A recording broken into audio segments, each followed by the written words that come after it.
Hello tout le monde, j'espère que vous allez bien. Alors, je suis vraiment super contente de vous retrouver après cette petite grande pause, il faut le dire. Donc, comme vous avez pu le voir, pour ceux qui me suivaient auparavant, j'ai supprimé mes anciennes vidéos. Enfin en fait je les ai pas supprimées, je les ai mis en mode privé parce que je trouvais que ça me correspondait plus tellement. J'attendais de revenir avec une vidéo, donc comme vous avez pu le voir dans le titre, de toute façon j'en avais déjà parlé sur les réseaux sociaux.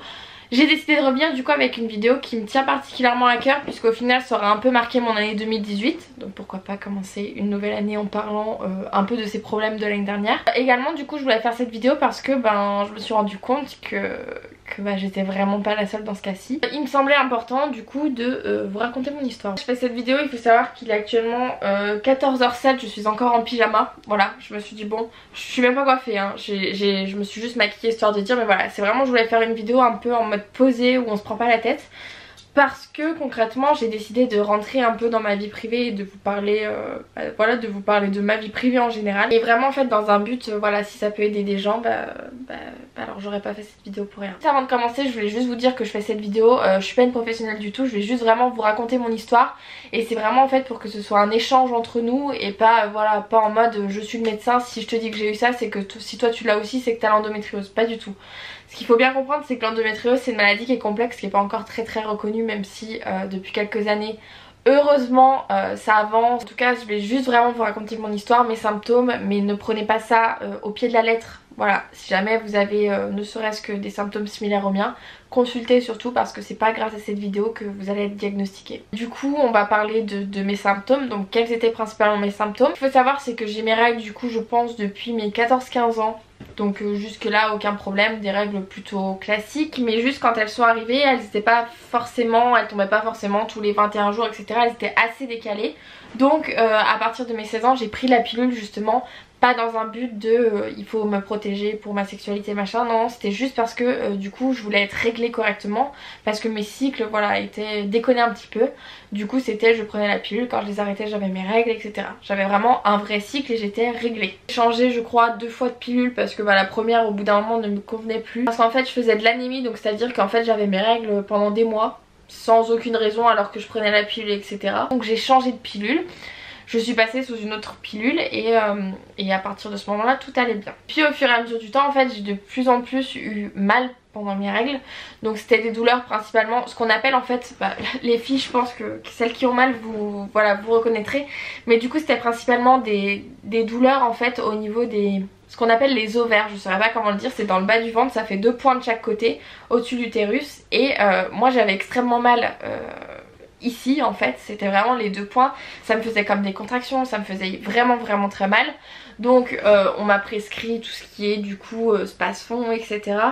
Mais voilà, c'était pas réellement efficace, donc en fait à la fin j'en suis venue à carrément ne plus arrêter ma pilule parce que je ne voulais plus avoir mal. Et ensuite le deuxième symptôme qui a été pour moi en fait l'élément déclencheur, c'est lors de mes relations sexuelles. Donc il faut savoir que du coup j'ai rencontré Thomas il y a 3 ans. On va dire pendant 1 an tout a été nickel, il n'y avait aucun problème, j'avais pas de douleur particulière. Et du coup il y a 2 ans, donc oui ça se passe fait maintenant 2 ans, il y a 2 ans je commençais à être de plus en plus gênée lors de nos rapports sexuels. C'était vraiment des douleurs en fait, j'avais mal. Du coup je commençais vraiment à être gênée, c'était principalement des douleurs. Donc des douleurs au début ça a commencé, je faisais des cystites, des choses comme ça. Donc bon, je me suis dit ça doit être une infection, c'est pas très grave. J'avais été voir un gynécologue justement qui m'avait dit bon on va soigner ça et puis normalement il n'y a pas de souci. Et puis au fur et à mesure du temps en fait c'est une douleur qui est devenue... je dirais chronique, c'est à dire qu'à chaque fois qu'on le faisait j'avais mal et c'était vraiment très gênant. Vraiment parce que du coup voilà quand t'as mal, on va pas se mentir, globalement quand normalement tu as des relations sexuelles c'est pour passer un bon moment, c'est pas pour avoir mal. Sinon je ne vois pas trop l'intérêt de la chose, enfin bref. Et du coup en fait pour vous expliquer la douleur, parce que j'ai reçu de nombreuses questions à propos de ça.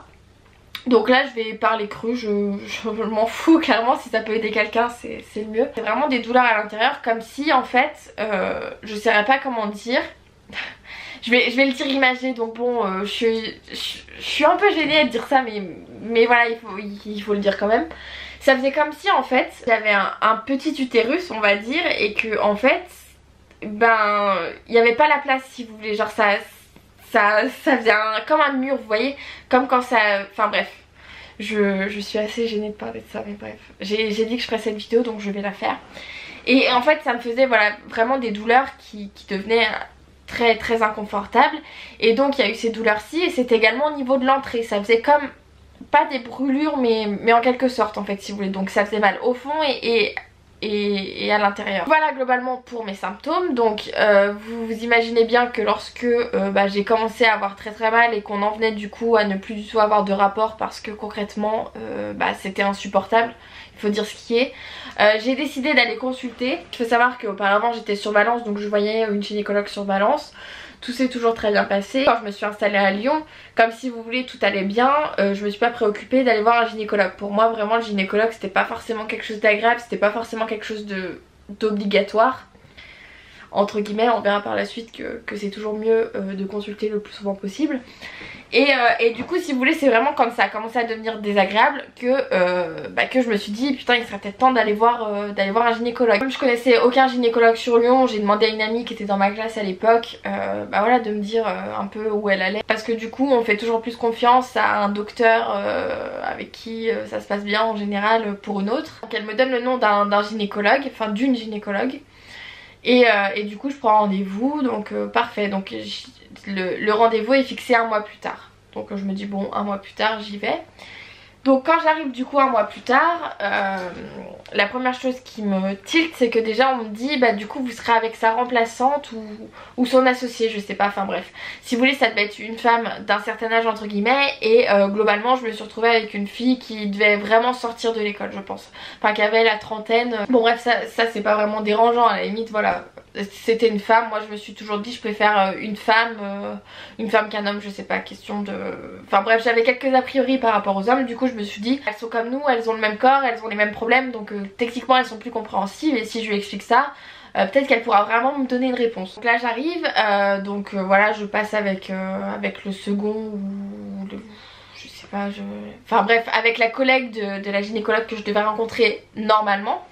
Donc j'arrive dans le bureau, elle me pose quelques questions, donc jusque là rien de très ouf. Elle me demande également du coup si j'ai déjà été dépistée contre les maladies, donc sexuellement transmissibles. Ce qu'il faut surtout savoir c'est que avant tout ça, disons que mon intimité entre guillemets c'était pas quelque chose qui me préoccupait, enfin c'était pas quelque chose qui me préoccupait beaucoup étant donné que j'avais jamais eu de problème, donc je voyais pas pourquoi je devais aller consulter etc. Donc je lui explique que j'ai fait un don du sang et donc techniquement quand tu fais un don du sang, voilà c'est moi qui pensais ça hein. C'est moi qui pensais ça, que voilà si tu fais un don du sang techniquement si t'as le sida ou autre, ils sont censés pas prendre ton sang, ils sont censés t'en informer. Donc comme j'avais reçu aucune lettre comme quoi j'avais un problème quelconque, pour moi il n'y avait aucun souci par rapport à ça. Donc là elle commence à se foutre de ma gueule en me disant vraiment hein, vraiment genre je vous jure que genre elle s'est mise à rigoler en mode hautaine en me prenant de haut. Vraiment limite je me suis sentie en mode genre ouais elle me prenait pour une débile quoi. En mode ah ouais non mais ça du coup il va falloir le faire, il va falloir faire une prise de sang hein. Ok très bien passons. Bon alors sur ce coup là peut-être que je m'y connaissais pas, il n'y a pas de problème. Et donc là elle me dit bon bah du coup on va vous examiner, donc je lui avais déjà dit mes symptômes hein. Donc on va vous examiner. Donc il faut savoir que avant quand j'allais chez mon gynécologue disons que c'était les choses de base si vous voulez, vous voyez. Donc là déjà ce qui a été un peu traumatisant entre guillemets c'est que du coup elle arrivait avec son, pour les filles qui connaissent voilà c'est le gros appareil en fer là, vous voyez le gros tube en fer qui est censé s'écarter, enfin bref je vous fais pas de dessin. Mais ce qu'il faut savoir c'est que quand tu n'as jamais été chez le gynécologue pour faire ce genre de choses-ci, c'est un peu déroutant, surtout quand on t'explique pas concrètement ce qu'on va te faire et qu'on t'insère ça comme ça sans prendre de précautions particulières alors que tu lui as expliqué 5 minutes avant qu'en fait tu avais mal. Tu avais mal quand il y avait des choses, voilà, quand il y avait des choses qui s'inséraient concrètement. Et donc ça a été assez traumatisant. Je dois le dire, d'ailleurs j'en garde de très mauvais souvenirs. De base disons que c'est pas la chose la plus agréable, mais alors quand t'as mal et qu'en plus on t'informe pas de ce qu'on va te faire c'est encore pire. Donc là elle décide de me faire une échographie donc de l'intérieur pour voir au niveau de mes ovaires s'il n'y a pas de soucis. Parce que moi voilà c'est ce que je lui disais, c'est j'ai des douleurs pendant mes règles au niveau des ovaires, donc voilà donc c'est deux fameux points et du coup pendant les rapports. Et là elle me dit bah écoutez vos ovaires sont en parfaite santé, je vois pas de problème, pour moi il n'y a pas de problème. Voilà, donc moi concrètement je lui dis mais écoutez enfin voilà je vous dis que genre j'ai vraiment un problème, qu'est-ce que ça peut être? Et là du coup elle m'a sorti une phrase bon, bah, qui maintenant résonne un peu amèrement, mais sur le coup si vous voulez, voilà, je me suis dit c'est une professionnelle donc elle doit avoir raison. Elle m'a dit du coup que c'était normal, que certaines femmes réagissaient plus ou moins bien pendant les rapports sexuels. Donc qu'en gros la plupart des femmes avaient mal pendant les rapports et que c'était plus ou moins fort en intensité selon comment étaient les femmes et comment elles réagissaient. Je pense concrètement qu'elle a minimisé mes problèmes, mais bref, tout ça pour dire que je suis ressortie de ce rendez-vous en me posant encore plus de questions puisque visiblement c'était normal d'avoir mal, donc je me suis dit mais comment font toutes ces femmes pour supporter, voilà, c'est avoir des rapports c'est censé être une preuve d'amour ou voilà même un moment de plaisir, et en quoi avoir mal est un moment de plaisir, enfin voilà. Et du coup voilà, je suis ressortie très bête, et au final j'ai été très naïve parce que je me suis dit vraiment comme c'est une professionnelle elle doit voilà, elle a fait des études, elle sait ce qu'il en est.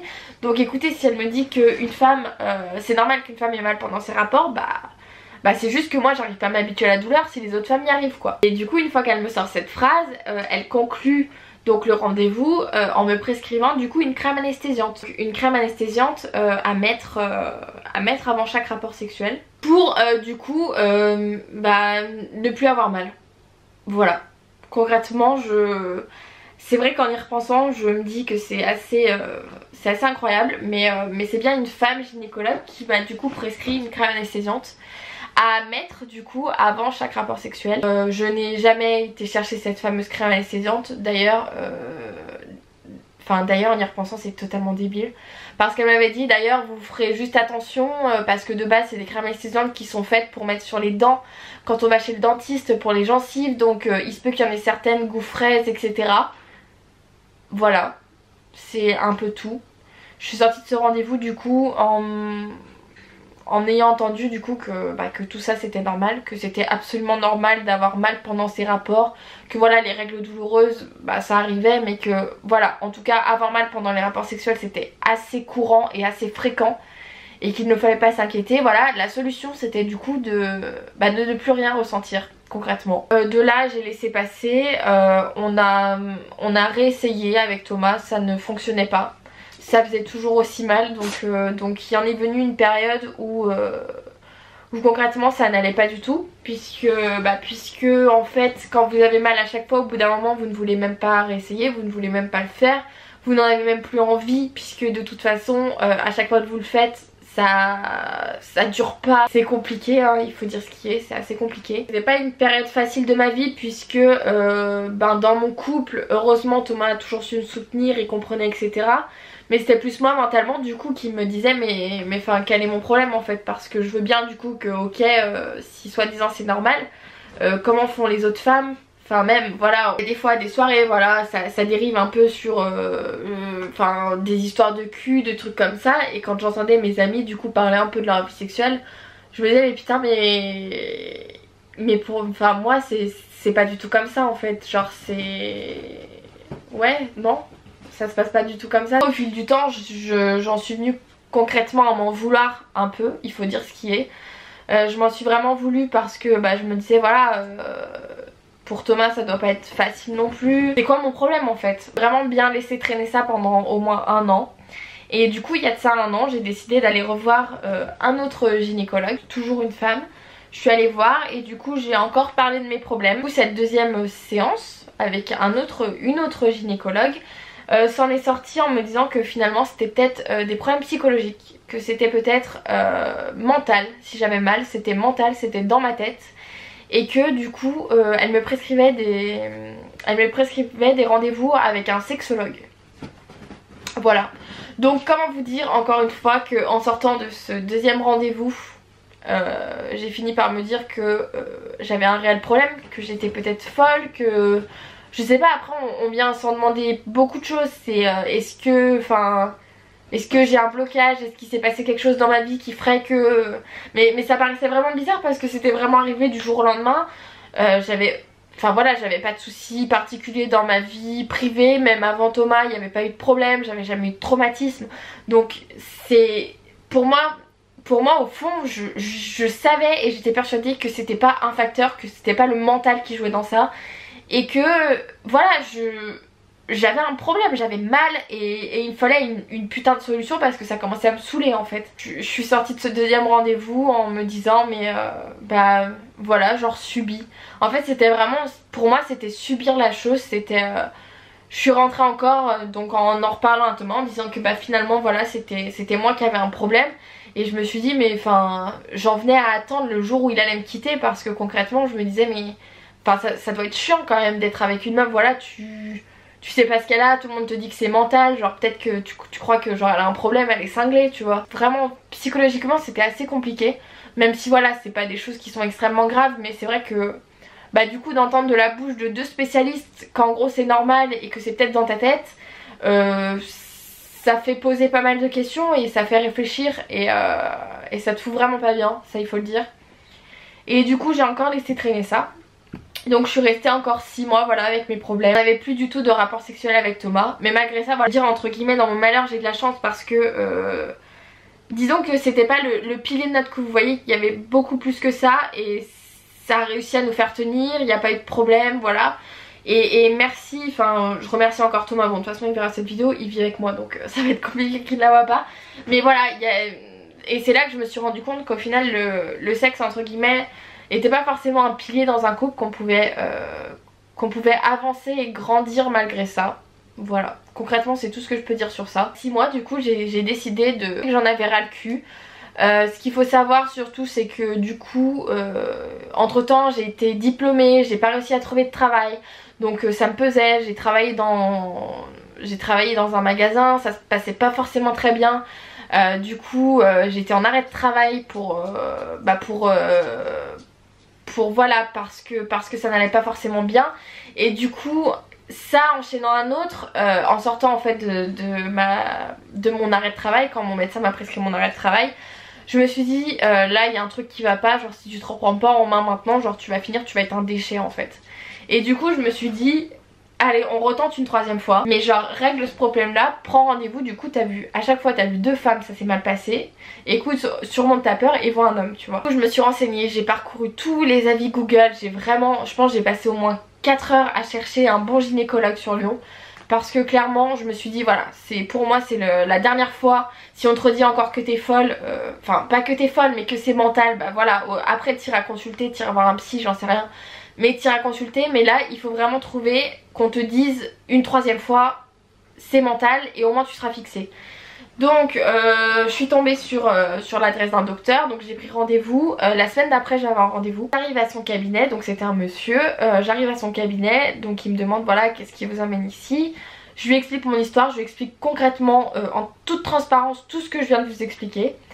Et là il me dit concrètement que c'était inadmissible vis-à-vis des deux gynécologues. C'était absolument inadmissible qu'on ait pu me dire une chose pareille, qu'on ait pu me dire que c'était tout à fait normal d'avoir mal, que voilà. Donc sur le coup si vous voulez j'étais un peu soulagée parce que je me suis dit enfin on m'écoute, merci. Il me dit écoutez on va vous ausculter, je pense à 2 choses. Donc on va vérifier la première si c'est ça, et sinon ce sera probablement la deuxième. Donc je me dis putain au moins il y aura une réponse quoi qu'il arrive.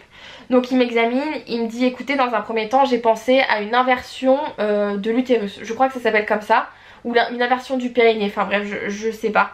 En gros chez certaines femmes lorsque vous avez mal, c'est possible qu'en fait ce soit du coup une inversion du périnée, c'est à dire que alors ça du coup je suis pas trop rentrée dans le détail, il m'a expliqué brièvement. Chez certaines femmes en fait quand vous avez des rapports sexuels ou autres, si vous voulez, normalement votre utérus et le périnée suivent le mouvement de votre corps, c'est à dire quand vous êtes allongé, bah voilà votre utérus est censé être comme ça également. Mais il se peut que dans certains cas, chez certaines femmes en fait, il reste comme ça. Voilà, donc ce qui fait en gros que bah, lorsque vous avez un rapport sexuel ça appuie et du coup ça expliquerait que vous avez mal en fait. Et donc ça c'est une maladie également, enfin c'est un problème également. Ça pouvait être une explication. Donc en m'examinant il m'a dit non écoutez votre utérus est en place, il n'y a pas de problème à ce niveau-ci, tout est normal.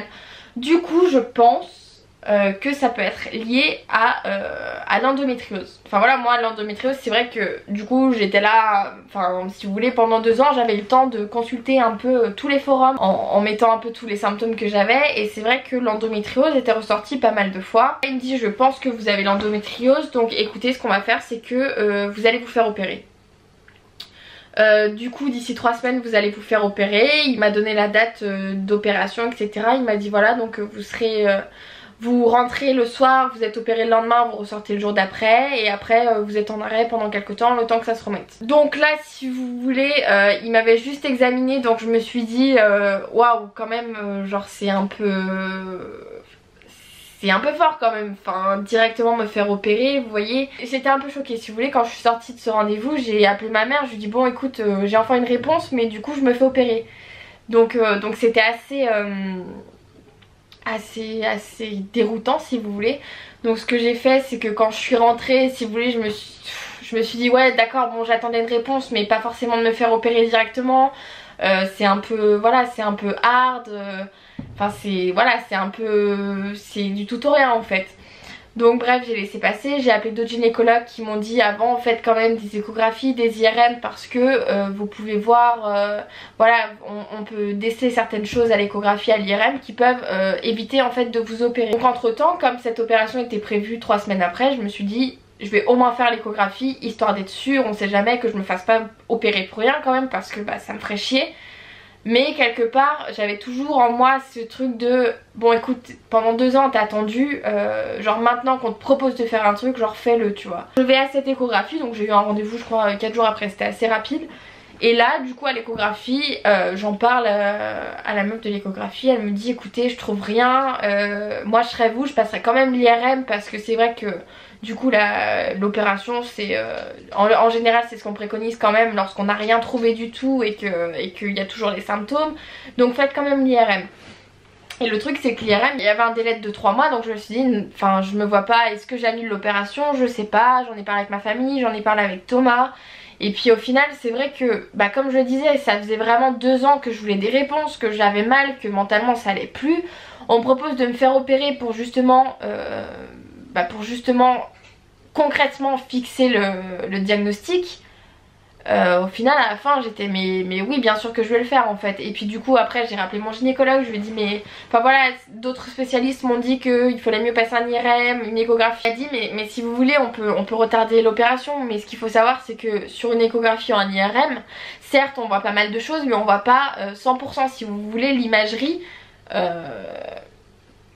l'imagerie c'est beaucoup moins parlant que quand on va directement à l'intérieur de votre corps en fait. C'est voilà, c'est sûr que c'est des procédés du coup qui sont moins invasifs, parce que bah on va pas vous ouvrir pour voir ce que vous avez dedans, mais si vous voulez il y a des choses qu'on ne voit pas en fait avec l'imagerie. Donc c'est vrai qu'en y réfléchissant je me suis dit bon allez, ça me faisait flipper mais il fallait le faire en fait. Donc c'est là que j'ai vraiment décidé que j'allais faire cette fameuse célioscopie. Donc une célioscopie, pour celles qui ne savent pas, c'est en fait ils vous passent une caméra par le nombril je crois, et ils vous font d'autres petits trous pour aller voir directement bah, du coup là où vous avez un problème, s'il y a des choses ou des trucs comme ça qu'ils peuvent trouver.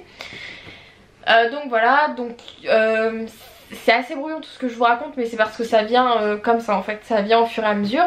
J'arrive le mardi soir à l'hôpital, on me fait des prises de sang, moi qui déteste ça, enfin bref, donc ça c'était voilà. Donc on m'installe, on me fait manger une soupe, etc. On me dit voilà, il va falloir demain matin quand vous vous levez, il faut vous laver les cheveux avec tel produit, il faut faire ça, il faut bien vous désinfecter le corps, etc. Donc c'est vrai que ça fait assez flipper, mais voilà, concrètement j'étais pas tant stressée que ça, parce que la clinique me paraissait assez bien, il n'y avait pas de problème particulier. Voilà, j'avais regardé quand même sur les forums, etc. C'est une opération qu'ils ont l'habitude de faire, une célioscopie, c'est voilà, ça se fait pour pas mal de choses. Et du coup le mercredi matin, donc je crois que j'ai été la deuxième à passer sur la liste des opérations, donc à 8h. À 8h je me faisais opérer, donc ils sont venus me réveiller à 6h30 en me demandant de me laver, etc. Et voilà, donc ils m'ont opéré. Ils m'ont opéré concrètement. L'opération, bah concrètement, je m'en rappelle plus parce que j'étais endormie, hein, donc je ne peux pas m'en rappeler. Mais je me suis réveillée je crois vers 13 h l'après-midi. Thomas est venu me voir du coup l'après-midi. Et globalement tout s'est bien passé. Quand je me suis réveillée, je m'attendais vraiment à avoir mal. Mais il n'y avait pas de... Honnêtement, pour vous dire, je m'attendais vraiment à pire. J'étais sous antidouleur et tout, donc je sentais rien du tout. Il n'y avait pas du tout de problème. Donc bref, donc je vous mettrai une photo. Voilà, ça c'est quand je me suis fait opérer, donc c'est les pansements que j'avais, etc. Et du coup voilà. Donc concrètement, après mon opération, toutes les heures les infirmières venaient prendre ma tension, etc. pour voir s'il n'y avait pas de soucis, pas de problème particulier dû à l'anesthésie générale notamment. Me palper le ventre également pour voir si j'avais pas des endroits qui étaient un peu durs, qui signifieraient voilà, qu'il y avait quelques problèmes par-ci par-là. Donc là pas de problème. Et du coup tout s'est plutôt bien passé. Le lendemain on m'a fait retirer mes fils, donc ça c'est le corps que j'avais entre guillemets sans les fils. Donc il faut savoir que en fait la célioscopie nous injecte un gaz à l'intérieur pour justement que notre ventre soit gonflé. Donc moi c'était pas tout à fait dégonflé. Voilà, mais globalement normalement il faut s'attendre à lorsque ce gaz s'évacue entre guillemets. Donc c'est soit concrètement ça sort par le bas donc on a des gaz, soit apparemment ça fait extrêmement mal à l'épaule. Écoutez, moi concrètement je n'ai pas eu de gaz et je n'ai pas eu mal à l'épaule. Je ne sais pas encore comment est sorti ce gaz, mais en tout cas ce qui est sûr c'est qu'il est sorti. Voilà, et du coup jusque là donc tout allait bien. Et donc juste avant de sortir, le médecin est venu me voir, donc mon gynécologue qui a également été la personne qui m'a opérée. Et donc c'est là qu'il m'a bien confirmé que j'avais l'endométriose. Donc un stade pas forcément très grave, puisque en fait il m'avait retiré quelques caillots, quelques kystes, enfin bref, quelques dépôts entre guillemets au niveau de mon utérus, mais que voilà j'avais pas d'énormes kystes et qu'en tout cas ça n'avait pas touché mes ovaires. Donc il n'y avait pas de problème sur ça. Globalement du coup ce qu'il faut rappeler c'est que l'endométriose, d'après ce que j'ai compris, parce que voilà c'était pas une maladie auquel je m'intéressais forcément, c'est en fait lorsque vous avez en fait dans votre utérus vous avez l'endomètre, et l'endomètre en fait c'est ce qui, lorsque vous avez ces règles, enfin lorsque vous avez vos règles en fait c'est de là que le sang s'évacue si vous voulez. Après je suis pas une spécialiste du tout, je vous dis ça avec des images un peu imagées, enfin des choses, je fais vraiment un résumé hein.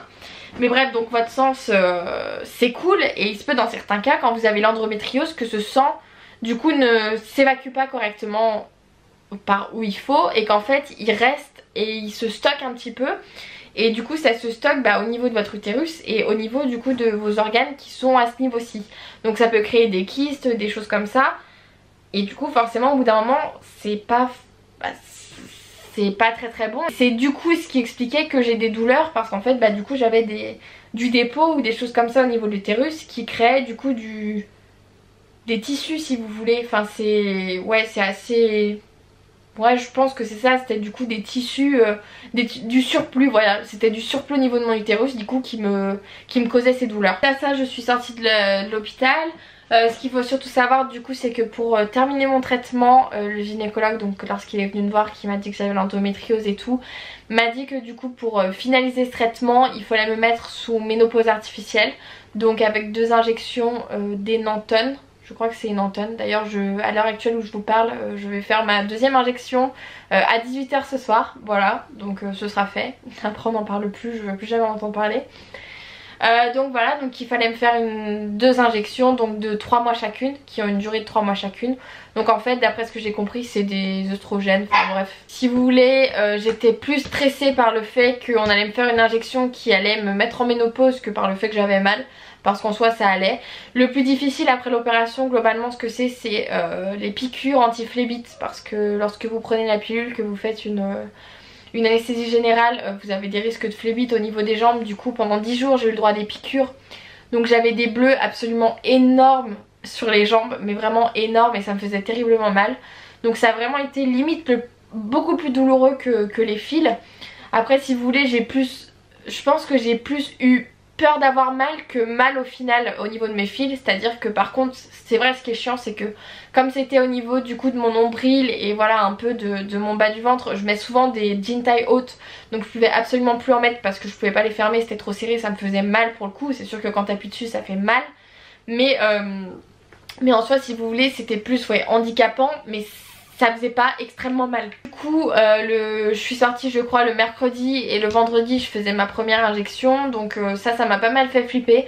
Parce que du coup j'ai appris par la suite que les Nanton en fait si vous voulez c'est un produit qu'on donne également pour traiter je crois le cancer de la prostate.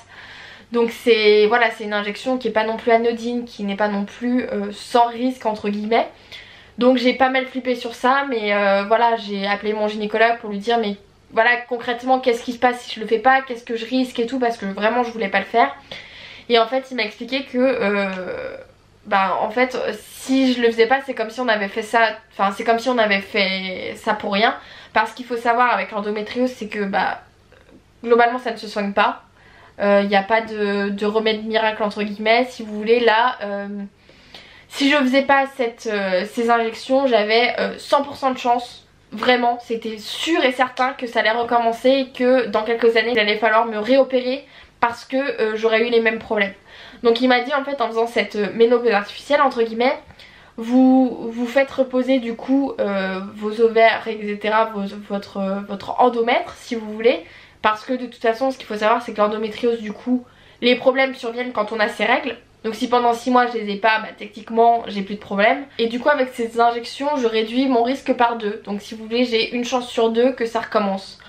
Donc c'est chiant mais quelque part voilà, je fais ça mais c'est pas pour rien non plus.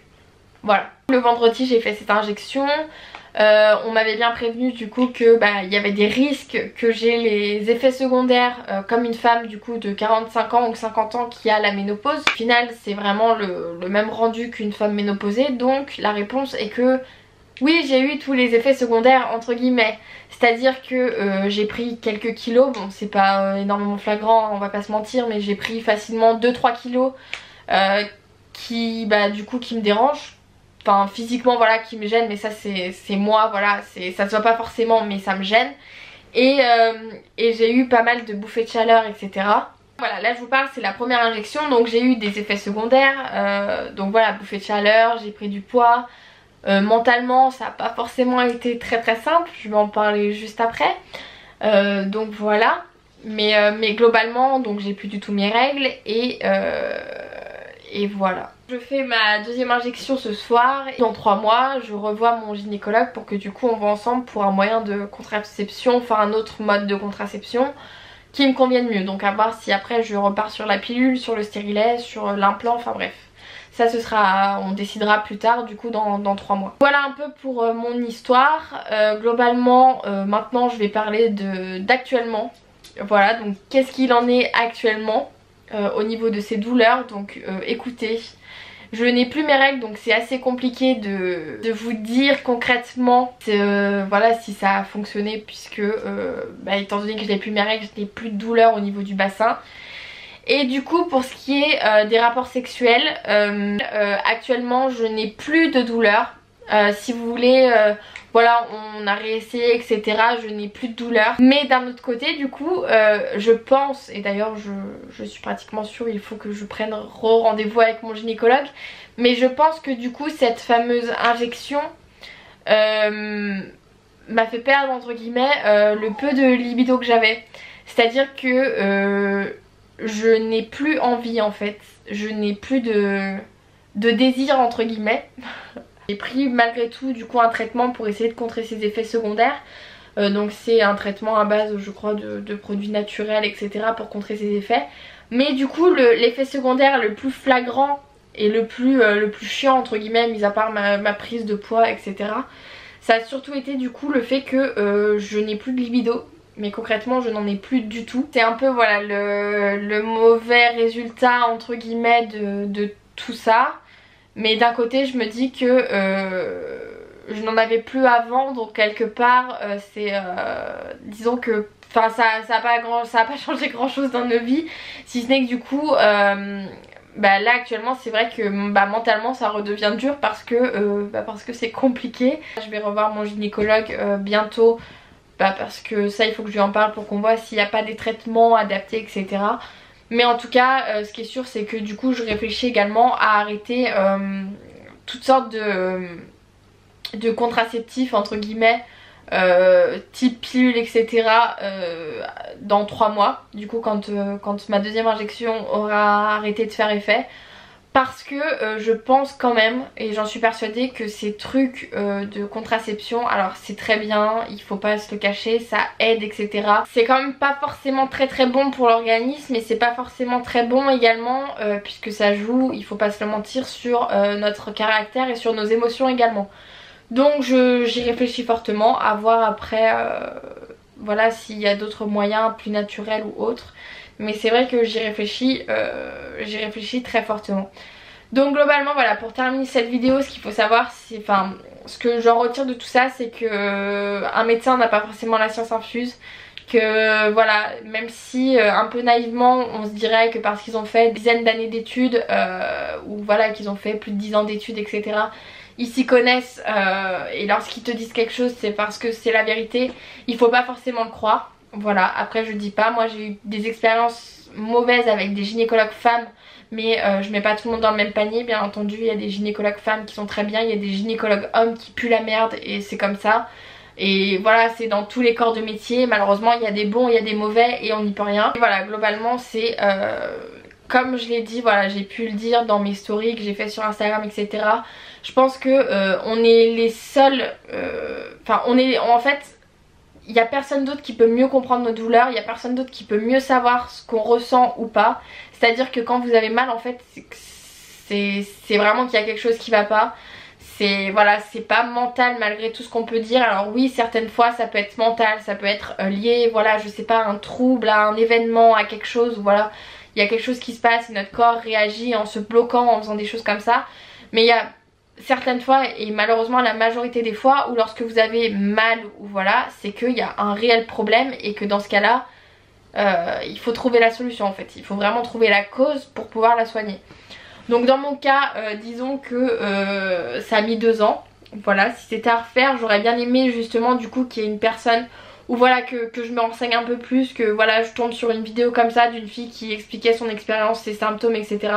Pour peut-être un peu plus me renseigner, peut-être un peu plus m'affoler sur mes symptômes, plutôt que voilà d'attendre de devoir me faire opérer, des choses comme ça, pour que pour qu'enfin on me dise ce que j'avais, et que du coup je sois sous ménopause artificielle à 22 ans, que j'ai quelques problèmes voilà au niveau psychologique, parce que forcément ça joue. Donc c'est sûr que voilà, c'est pas forcément très marrant tous les jours. Mais au final je me dis que voilà, si ça devait arriver c'est que ça devait arriver. J'ai enfin eu une réponse à mes problèmes. Je fais tout pour qu'il ne dure pas. En tout cas pour qu'il dure le moins de temps possible, puisque normalement dans 3 mois c'est terminé. Donc voilà. Donc après tout ça j'ai enfin découvert ce qu'était l'endométriose. Je tire plutôt du positif, si ce n'est que maintenant j'ai plutôt de la rancœur et de l'amertume si vous voulez par rapport à ces 2 autres gynécologues, parce que je me dis que si ça avait été pris en compte plus tôt, si on m'avait écouté peut-être plus tôt, j'aurais pas ces répercussions là actuellement, si ce n'est du coup au niveau un peu psychologique, notamment pas mal de perte de confiance en soi, si ce n'est voilà, je me suis pas mal remis en question, et c'est vrai que du coup ça joue aussi. Notamment aussi voilà avec cette ménopause, j'ai eu des phases qui étaient des effets secondaires qui étaient assez hard, si ce n'est du coup l'émotivité, voilà je pleurais souvent, etc. Mais c'est pas si vieux que ça, hein, ça fait moins de 3 mois donc c'est pas si vieux quand j'en parle. Et voilà, je prends tout un peu en relativisant, en me disant qu'il y a beaucoup plus grave, qu'on aurait pu m'annoncer que j'avais un cancer, que oui on aurait pu me dire que c'était psychologique et on n'aurait jamais rien trouvé, et puis j'aurais vécu comme ça et ça aurait été encore pire. Voilà, il y a des gens qui voilà chaque jour découvrent qu'ils ont des maladies, des cancers, des choses comme ça. Moi voilà, l'endométriose on n'en meurt pas, c'est handicapant mais c'est pas vital entre guillemets. Donc j'estime que je m'en sors bien, et que j'ai pas le droit de me plaindre entre guillemets. Et je veux vraiment du coup que cette vidéo serve un peu de déclencheur entre guillemets, voilà, s'il y a des professionnels de la santé qui regardent cette vidéo, bah en tout cas sachez que voilà, prenez plus en compte les patientes dans ce qu'elles vous disent. On n'est pas toutes des menteuses, on n'est pas toutes des mythos qui exagérons les choses. Quand on vous dit qu'on a mal, c'est qu'on a mal, et en fait on n'est pas là pour mentir, on n'est pas là pour jouer un jeu en mode putain je suis la fille qui a j'ai plus mal que ma pote, enfin c'est vraiment pas en fait un concours de bites, hein, il faut se le dire. Donc voilà, et après s'il y a certaines jeunes filles ou certaines femmes même qui ont des problèmes notamment lors de leur rapport sexuel, qui ont des douleurs, des choses comme ça, sachez en tout cas que non, c'est pas normal d'avoir mal, et que si vous avez des problèmes à ce niveau-ci, n'hésitez pas à consulter, et que si on vous dit que c'est mental, que c'est un problème d'ordre mental, la plupart du temps, alors moi je vous dis voilà, c'est mon ressenti, ne les écoutez pas, et tant qu'on vous a pas donné une réelle cause, consultez d'autres spécialistes, allez voir des spécialistes de l'endométriose, allez voir des gynécologues. S'il faut que vous en consultiez 3 avant d'avoir une réponse, et ben consultez-en 3. Genre vous arrêtez pas à un avis d'un professionnel parce que parce qu'ils n'ont pas la science infuse. Des domaines qu'on ne gère pas, il y a certaines maladies qu'on ne gère pas, et dans ce cas là l'endométriose, étant donné, alors certes on en parle de plus en plus parce qu'il y a plein de personnes un peu médiatiques entre guillemets qui en sont atteintes, mais ça reste quand même méconnu, et ça reste quand même peu, je dirais peu pris en compte entre guillemets. C'est un peu une maladie invisible, je vous disais on n'en meurt pas etc, donc on minimise un peu les faits. Mais il faut vraiment que ça bouge. Si cette vidéo peut être un petit grain de sable dans tout ce mouvement, voilà, pour faire reconnaître un peu les douleurs des femmes, et ben je suis là et je suis super contente d'avoir fait cette vidéo. J'espère que cette vidéo vous a plu. Si vous voulez on en parle dans les commentaires. Si vous avez d'autres questions auxquelles j'ai pas répondu, si j'ai pas été assez précise sur certains points, j'y reviendrai en commentaire, il n'y a pas de problème. Écoutez, je vous laisse là. J'ai mis absolument 1h30 à tourner cette vidéo. Je l'ai fait, ça y est, c'est fait. Au bout de 3 mois, je viens enfin de tourner cette vidéo. Voilà, je me suis livrée, j'espère que ça vous plaira. Et pour ce qui est des vidéos sur YouTube, écoutez, je compte en refaire en 2019, alors n'hésitez pas à vous abonner, et n'hésitez pas à me suivre encore sur Instagram, etc. Que dire de plus? Bah rien. Voilà, je vous fais d'énormes bisous, je vous dis à très vite, et prenez soin de vous, surtout prenez soin de vous.